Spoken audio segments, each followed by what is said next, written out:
नमस्कार, मैं आचार्य सचिन जी और मैं बात कर रहा हूँ हमारे शिविर के समापन के समय 5 दिन का शिविर हमने जलगांव के आर्यन इको रिसोर्ट में लगाया है। हम देश भर के जगह जगह चिन्हित स्थानों पर जहाँ पर प्राकृतिक वातावरण हो, प्राकृतिक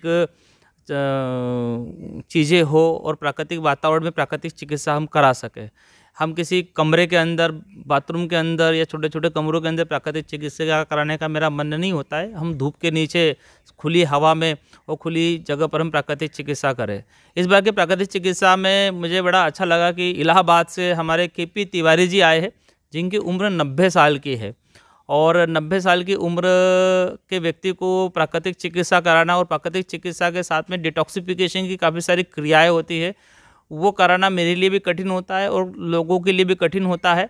पर इस कठिन चीज़ को भी हमने बहुत सरलता के साथ में संपन्न किया और काफ़ी लगभग मेरे पास में मेरे कैंप में 30 से 35% लोग 60 के ऊपर ही आते हैं। 60, 70, 75, 80, 90। तो बाबूजी की उम्र 90 साल के थे और बड़ा आश्चर्य लगा कि बाबूजी का भी मानसिक रूप से इस पूरे शिविर में भाग लेना और शरीर में क्या क्या तकलीफें थी, किस तरह से इन्होंने शिविर में भाग लिया और क्या क्या तकलीफें थी, वो विस्तृत से बताएंगे। तो बाबूजी, आप इलाहाबाद इतनी दूर से आए और शिविर में आपको कैसा लगा, बताइए। पहले तो सचिन जी आपको बहुत बहुत धन्यवाद कि आपने हमारा एडमिशन किया यहाँ पर। और वैसे मैं अभी 90 तो नहीं हुआ, 89 है, बस अगले ही साल 90 हो जाएंगे। अच्छा। तो इतना सही बोलना चाहिए। लेकिन एक बात, सबसे बढ़िया बात जो पूछा आपने, हम इलाहाबाद से आए। एक्चुअली हम 1996 में रिटायर हुए। मैं था इलाहाबाद यूनिवर्सिटी के इविंग क्रिश्चियन कॉलेज से head of the physics department के पोस्ट से रिटायर हुआ। रिटायरमेंट को हमारे पास 27 साल हो गए और इस रिटायरमेंट के बीच में एक्टिविटी कम हो जाने की वजह से हमारे पास बहुत सी व्याधियाँ शरीर में आ गई थी।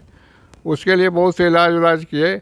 सबसे बड़ी इम्पोर्टेंट है कि जो सर्वाइकल हुआ, लंबर हुआ, उससे साइटिका हुआ, उसे चलना फिरना वैसे ही बंद था और ज़्यादा बंद हो गया। उसकी वजह से हमारा BMI जो है 20-22 किलो बढ़ गया। मैंने कई जगह कोशिश किया, कई तरह से कोशिश किया, प्रोग्राम देखे, उनको किया कि हमारा BMI घट जाए, वेट घट जाए, लेकिन कुछ होता नहीं था और वो प्रोग्राम बनाते तो रह जाता था। हमारे एक मित्र थे, उन्होंने हमको एक सजेस्ट किया कि आप जलगांव जाएं और वहाँ जो है प्राकृतिक चिकित्सा केंद्र बहुत अच्छा है और वहाँ पर सचिन जी उसको देखते हैं। तो हमने उसके बाद वीडियो भी देखा, आप लोगों ने भी देखा होगा वीडियो कई सौ इसके। लेकिन वीडियो देखने पर जितना हमको उसमें अनुभव था, उससे कहीं ज़्यादा अनुभव हमको और अच्छा लगा यहाँ आने पर। सबसे पहली बात, घुसते ही यहाँ का इतना प्राकृतिक वातावरण इतना बढ़िया था, इतना बढ़िया अभी भी है कि देख के लगता ही नहीं कि हम लोग कहीं पर जंगल वैसे बैठे हुए हैं। तो पहली बात तो वातावरण ने ही काफ़ी ठीक कर दिया। उसके बाद सचिन जी की जो प्राकृतिक चिकित्सा की जो चीज़ें थी, इन्होंने जो है उसको टुकड़े टुकड़े में करके और हर एक प्रोसेस को बताया कैसे किया जाता है। और वो आपके जो बताया था प्रोसेस, उसमें सबसे अच्छा बात यही लगा कि आप क्यों करवा रहे हैं। अच्छा। और क्यों हो रहा है, उससे हमें लगा कि हाँ, तो आपके जो एक बात वीडियो दिखाया कि हम जो खाना खाते हैं कैसे जाता है, कैसे जाता है, कहाँ जाता है, और उस खाने की वजह से हमें लगा कि हाँ कैसे हो रहा है, क्या हो रहा है, कहाँ पर रुक रहा है। और रुकावट की वजह से जो रुकावट होती है, चाहे आंतों में हो चाहे जहाँ हो, उसी की वजह से मल इकट्ठा होता है शरीर में अलग अलग जगह पर। उन मल को अगर हम निकाल दें तो हमारे शरीर पहली बार स्वच्छ होना चाहिए, जैसे स्वच्छता अभियान होता है। तो वो एक तरह करिए, आपने जो बनवाया यहाँ पर करवाया कि एक तरह से हमारे शरीर का पूरी स्वच्छता जो है किया। एक एक चीज़ जो आपने बताई उसको इतना दिमाग में बैठ गया कि हम अपने घर में भी जाके कर सकते हैं। सबसे अच्छी बात ये है, ऐसे कहीं जाओ तो कर छोड़ देते हैं, अब क्या करें क्या नहीं करें। तो आपका गाइडेंस सबसे अच्छा लगा कि हम जो चीज़ें आपने करवाई ये घर पर हम कर सकते हैं। और उसमें सबसे बड़ा इम्पॉर्टेंट काम था एक शंख प्रक्षालन क्रिया। शंख प्रक्षालन क्रिया में पूरी जो है आंतों की सफाई की आपने, और उस आंतों की सफाई में आपने जो बताया था उसी हिसाब से जिसमें हम लोग जिसका आउटपुट निकला बाहर, उसको देख करके हम खुद घबरा गए कि हमारे पेट के भीतर इतनी गंदगी जमा की थी। और सब के सब निकल गई। और उसके बाद से थोड़ा सा कमज़ोरी ज़रूर लगी, हम लेट गए थे, लेकिन उसके बाद जब उठे तो बिल्कुल फ्रेश हो गए लगा, और लगा ही नहीं कि हम इतनी उम्र में ऐसा कर रहे हैं। और इसको आप उम्र की जो बात मैं बताना चाहता हूँ बाबूजी, जितने भी प्राकृतिक चिकित्सालय है वहाँ पर एनिमा दिया जाता है, और एनिमा लेना भी चाहिए, पर सिर्फ एनिमा देने से ही पूरे पेट के इंटेस्टाइन की क्लींजिंग नहीं होती है। एनिमा देने से सिर्फ हमारे जो रेक्टम वाला हिस्सा है, मलाशय वाला हिस्सा है, उस जगह की सफाई होती है, पर जो पूरी बड़ी आंत जो होती है, बड़ी लंबी होती है, उसमें काफ़ी सारा मल भरा पड़ा रहता है। 1-1, 2-2 किलो तक मल भरा रहता है। मिनिमम आप 1 किलो से लेकर आधा किलो मल तो पेट के अंदर रुका हुआ ही रहता है, जिसको कॉन्स्टिपेशन, कोष्ठबद्धता या फिर मलावरोध बोलते हैं, और ये बीमारी का कारण होता है। ये क्रिया सिर्फ शंख प्रक्षालन के माध्यम से होती थी, पर हमारे देश भर के जितने भी अनुसंधान केंद्र है वहाँ पर बाउंडेशन लगा दी गई है कि 60 के ऊपर वाले को शंख प्रक्षालन नहीं कराना। और ये पूरे स्थिति के कारण लोगों के इस उम्र में लोगों का पेट साफ नहीं होता। एनिमा भी हम 2-3 बार दे तो भी अच्छे से पेट साफ नहीं हो पाता था। पर शंख प्रक्षालन की हमने कुछ विधियों को इस तरह से रिफाइन किया है, अनुसंधान किया है, ताकि हम इस उम्र में भी शंख प्रक्षालन करा सकते हैं और सुव्यवस्थित रूप से करा सकते हैं, और अच्छे से पेट साफ होता है। जैसे बाबूजी का अनुभव रहा कि काफ़ी सारा मल निकला। ये शुरू में जब मल निकला तो ये तो डर गए कि इतना सारा मल मेरे पेट के अंदर भी था, ऐसा आप बोल रहे थे। बिल्कुल बिल्कुल, बहुत डर गए। अरे सारा सारा फर्श गंदी हो गई थी, सीट तक बैठ नहीं पाए थे, तो उतना तो। लेकिन ये जो शंख प्रक्षालन क्रिया जो सचिन जी ने बताई, हम आप लोगों को बताना चाहते हैं जो भी वीडियो देख रहे होंगे। शंख प्रक्षालन और जो हम लोग समझते थे एनीमा से होता है क्या कि आपका वो जो हिस्सा होता है, जब पानी डालते हैं एनीमा में, बहुत थोड़े से हिस्से में बड़ी आंत में पहुंचता है, और उतनी सफाई लास्ट एंड वाला कर देता है, बीच में भरा पड़ा रहता है, उसकी सफाई करना होता नहीं। लेकिन आपने जो तरीका बताया, जो टेक्निक दिखाई, फिजिक्स हमने जो उसमें देखी कि आप पानी पीजिए, फिर वो पानी भीतर नहीं जाता है, ड्यूडेनम में रुक जाता है, तो आप इसको पानी को भीतर जाने दीजिए। उसके लिए वो ताड़ासन करवाया, और कोई मुश्किल काम नहीं था ताड़ासन करना, कुछ मुश्किल नहीं किसी को। उसको किया तो जितना ऊपर पानी था भीतर चला गया, फिर पिलाया, कहीं रुक रहा फिर करा। तो इस तरह से आपकी क्रियाएँ जो थी कि उसको स्लोली आपने पीछे एनस से पानी भर डालने बजाय आपने स्टमक से डाला, और स्टमक से डालने के बाद वो पूरी छोटी, जितना हम भी साइंस समझते हैं, छोटी आंतों से जाता हुआ तब वो जो है बड़ी आंत पहुंचा। और जब बड़ी आंत पहुंचा तो जितना चिपका, आपने जो उसको पहले एक दिन कुछ खिलाया उलाया था आपने, हाँ, जो भी कुछ खिलाया उलाया था, तो हम लोगों के फिजिक्स में भी होता है, जब कभी होता है किसी को जिसको वैक्यूम करना पड़ता है, वैक्यूम करना पड़ता है, तो फुल वैक्यूम नहीं हो पाता, कितना ही करो, तो उसके लिए क्या होता है, उसमें कुछ फॉरेन मटेरियल डाल दिया जाता है, और तब फिर उसको वैक्यूम किया जाता है। तो उसमें वैक्यूम के जो पार्टिकल और जो नहीं निकल सकते उसके साथ निकल के बाहर आ जाते हैं। तो आपकी जो क्रिया थी उसमें जो आपने खिलाया पिलाया था, उस खिलाने पिलाने से ये हुआ कि उसके भीतर जो बैठे भी रहे होंगे चिपके, अब उनको रुकने की जगह नहीं, क्योंकि वो जो आपने माल दिया वो सब खींच के चला रहा है। तो सबको निकाल करके उसने ऐसा निकाला, सचिन जी क्या बताएं। और उसका हम उससे कहते हैं कि ये तो एक तरह से रेड पड़ गई कि सारे खजाने कहाँ जहाँ रखे सब निकाल लिया। बल्कि हम लोग FIR करने का सोच रहे हैं कि हमारा सारा माल निकलवा दिया उन्होंने। गंदगी नहीं, और हल्का हल्का हो गया। 80 साल सब इकट्ठा करके रखे थे, आपने एक झटके में निकाल दिया। और एनीमा में ऐसा नहीं हो सकता। तो सबसे बढ़िया क्रिया आपने जितनी करवाई है शंख प्रक्षालन, और उसके फिजिक्स समझ रहे कि आपने कैसे करवाया। पहले यहाँ करवाया, फिर घुमाया उसको आपने, छोटी आंत में घुमाया, फिर यहाँ पहुँचाया, तब जो है वो पानी जब पहुँचा तब उसने सब सारा मल निकाल करके बाहर जाए। अदरवाइज वहाँ से एनिमा दो, पीछे हिस्सा साफ हो गया, रह जाता है। तो आपका सबसे बढ़िया प्रोग्राम, और आप लोगों से बता रहे हैं सबसे बढ़िया प्रोग्राम ये कहीं नहीं करवाया जाता। इसलिए नहीं करवाते, सब डरते हैं, क्योंकि क्रिया में होता दिक्कत तो है। क्योंकि हम लोगों को जब करवाया गया था, हमने देखा हर एक आदमी के पीछे सचिन जी ने आदमी लगा रखा कि भाई देखो क्या हो रहा है। क्योंकि ये चीज़ खतरनाक होती भी है कि अगर आपने ज़्यादा हो गया और कहीं मल ज़्यादा निकल गया, डिहाइड्रेशन हो गया, कुछ और हो गया, तो इसको हमने देखा कि हर बार कोई ना कोई आ रहा है, बाबूजी क्या हाल है, बाबूजी क्या हाल है, बाबूजी क्या हाल है, ठीक है कि नहीं है। तो इसके माने ये जो मॉनिटरिंग जो हुई है शंख प्रक्षालन के समय, ये बहुत इम्पोर्टेंट बात है कोई लोग तो होता दे दिया, चल दिया, हो गया अपना, हो गया, फिर मरीज है पड़ा, चाहे जो कुछ होता रहे। ये आपने बड़ा बढ़िया काम नहीं, करवाया। अभी तक हम लोगों ने जो शंख प्रक्षालन की विधि है, मेरे 18 साल के प्रैक्टिस में मैंने लगभग 10,000 लोगों को शंख प्रक्षालन कराया है। और 10,000 लोगों को शंख प्रक्षालन कराने के बाद में हमने ऐसा अनुभव किया कि हर उम्र के व्यक्ति को शंख प्रक्षालन हम करा सकते हैं।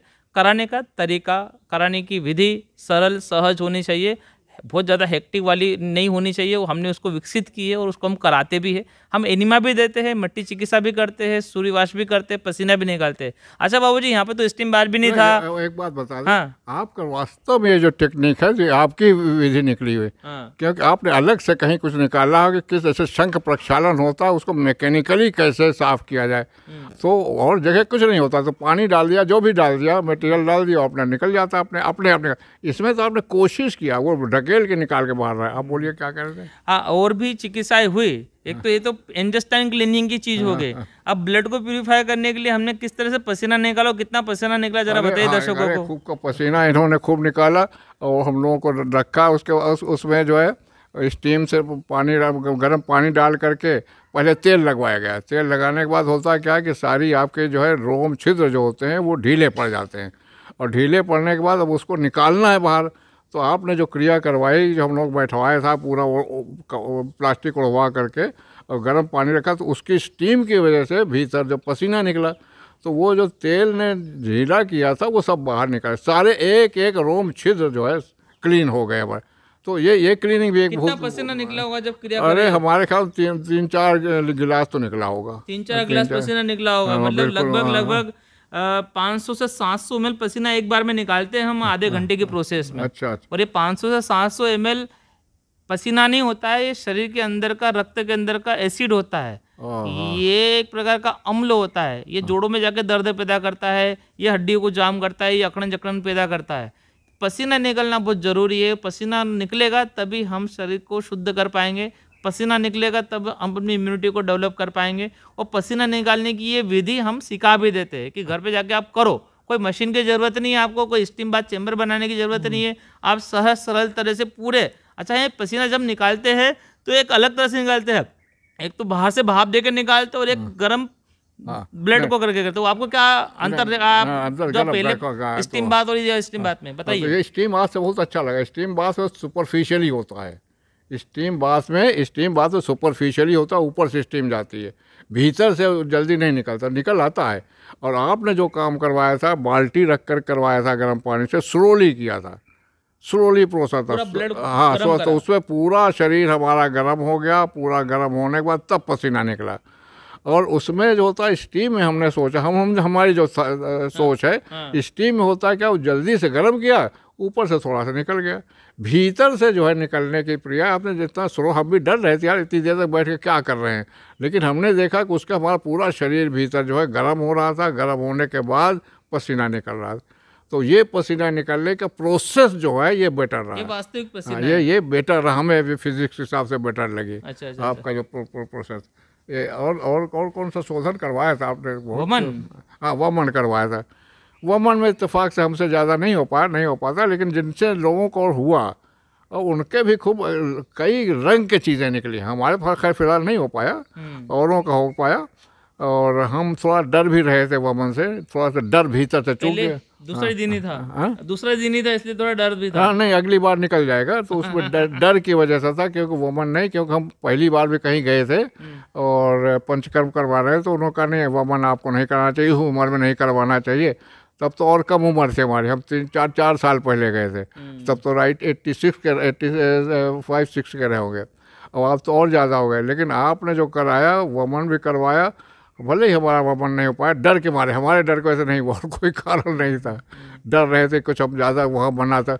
लेकिन जिनको भी आप लोग बता रहे हैं, जो लोग देख रहे होंगे, कि जिनको भी वमन कराया, जो हुआ, उनकी सारी चीज़ें वो लोग खुद बता रहे थे, सारी चीज़ें भीतर से निकल करके अलग अलग कलर की निकली हैं लोगों के। ये हमने बताया, हरापन, पीलापन। हाँ, ये आपने बताया सब। मतलब लीवर से निकलने वाला जो रहता है वो हल्का सा पीला, हल्का हरापन लिए होता है, वो स्टमक से निकलता है, कोई रेडिश भी निकलता है, मतलब काफी सारी मांसपेशियां टूट के बाहर ये तो हाँ, तो ये वमन वाली क्रिया आपकी रही, बहुत अच्छी रही।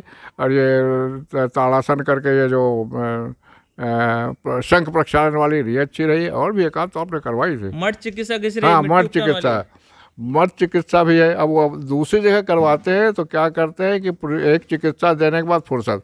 आपकी जो थ्योरी थी कि जब एक चिकित्सा हो जाती है तो वो जो है जैसे शंख प्रक्षालन, उसके बाद मिट्टी का लेप लगना ज़रूरी है, और लोग नहीं करते हैं। उन्होंने करा दिया। आपने कहा कि इसलिए कि उसका ज़रूरी है क्योंकि आपका पेट जो है वो गर्म था, उसको सही करना है। तो आपकी क्रियाओं में हमने ये देखा कि बहुत कुछ आगे पीछे सोच के आपने करा। अब ये स्पेशल टेक्निक है, क्योंकि हमारे भी बहुत से लोग जानने वाले हैं और उनसे जब पूछते हैं वो इस तरह कहीं नहीं करवाया। हमारे ख्याल में तो हम लोगों को जो मिला है यहाँ पर यूनिक मिला है, और हम लोगों ने जितना टाइम दिया उससे कहीं ज़्यादा अमूल्य चीज़ें आपने हमको दी, बहुत अमूल्य है। और ये चीज़ जो है हमारे पास, और हम तो फिर कहते हैं 3 महीने बाद आएंगे, 3 महीने बाद हम बहुत कुछ जो आपने जो डाइट वाइट बताई है करके आएंगे, और निश्चित रूप से हमारा वेट जो है कम से कम 5-6 किलो तो घट ही जाएगा, कम से कम, कम से कम। हाँ, कम से कम। और आपको बहुत बहुत यहाँ का आहार कैसा लगा आपको? बहुत से लोग बोलते हैं कि अच्छा, प्राकृतिक हाँ, चिकित्सालय में हाँ, जाते ठीक हैं ठीक हम, है, ठीक और ये ठीक। प्राकृतिक चिकित्सालय में जाके लोगों को भूखा रखते हैं, नमक नहीं देते हैं, खाना नहीं देते हैं, और लोग डर के मारे प्राकृतिक चिकित्सा से आते नहीं। पूरे हिंदुस्तान में एक ही स्थिति है, ये प्राकृतिक चिकित्सा में लोग मजबूरी से जाते हैं। क्यों? और ये सोच के जाते हैं कि वहाँ तो कुछ मिलेगा ही नहीं, भूखे रहना पड़ेगा, और वो बड़ी मुश्किल से दिन बिताते हैं किसी सेंटर पर, और वे जैसे छूटते हैं तो बाहर जाकर अपना सब खान पान चालू कर देते हैं।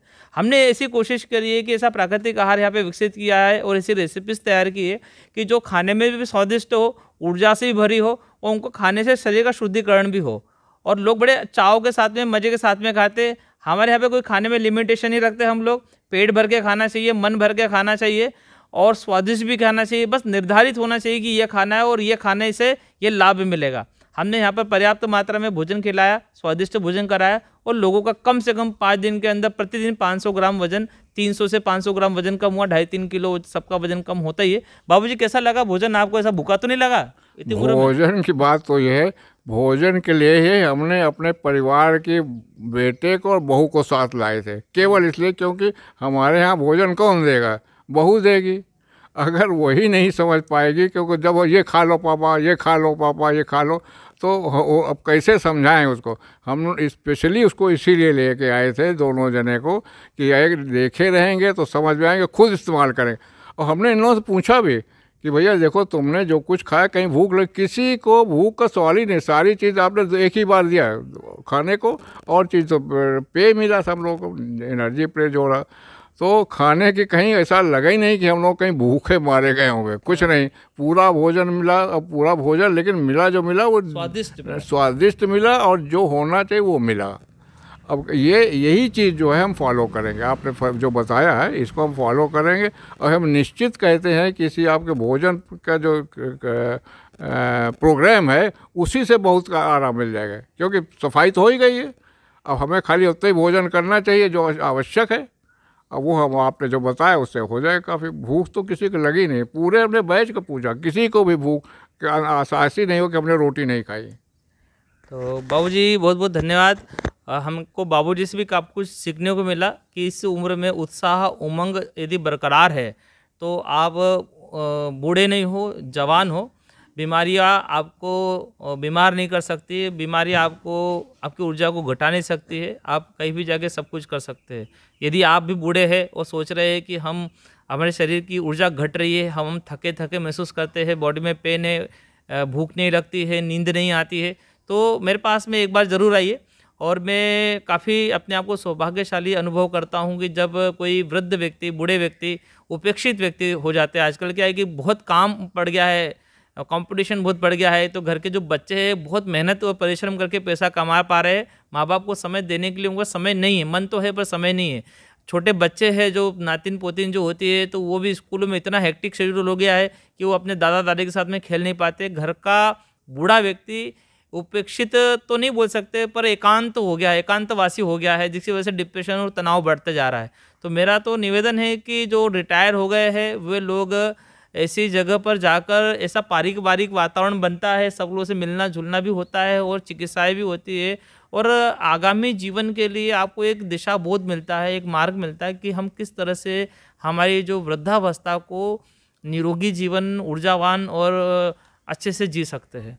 तो बहुत बहुत धन्यवाद। एक चीज़ और है। हाँ बताइए बाबूजी। वो एक चीज़ ये है कि जाना तो ऊपर सबको है। हाँ हम स्पेशली इसलिए आए हैं, और भी खास तौर पर नहीं तो चल जाता, कि हम जब जाएं तो बीमारी से न जाएं। अब बीमारी से न जाने के लिए आपने जो सब चिकित्सा किया, सब दिया, तो आपने जो खाने होने का दिया, जो भी हम कहते हैं सीनियर आदमी हो, हम बात कर रहे हैं सीनियर आदमी हो, तो जो भी यहाँ पर भोजन प्रणाली जो हमको मिली, जो खिलाया गया, आप स्वयं अपने से बना सकते हैं। बहुत इजी है, कोई दिक्कत नहीं। तो बल्कि इसमें और चीज़ों में दिक्कत है। सुबह नाश्ता करो, चाय बनाओ, फिर खाना बनाओ, फिर शाम खाना बनाओ, फिर कुछ नहीं चक्कर है। इतना साधारण सा बनाने में रेसिपी भी बड़ी अच्छी है, और उसको देखना पड़ेगा क्या क्या है। बहुत आसान है, आप बुढ़े हुए तो भी कर सकते हैं। और ये हम कहते भोजन ही आवश्यक है उतना, और वो बहुत सही आसानी से बन सकता है भोजन, आपने जितना बताया। इसके लिए आपको हम धन्यवाद देंगे कि हम आए यहाँ पर, हमारा आना सार्थक हुआ, और आपने तो इतना किया। अब भगवान करे आपको दीर्घायु करे और अच्छा करे। हम लोग 3 महीने बाद फिर आएंगे। बहुत बहुत धन्यवाद बाबू जी।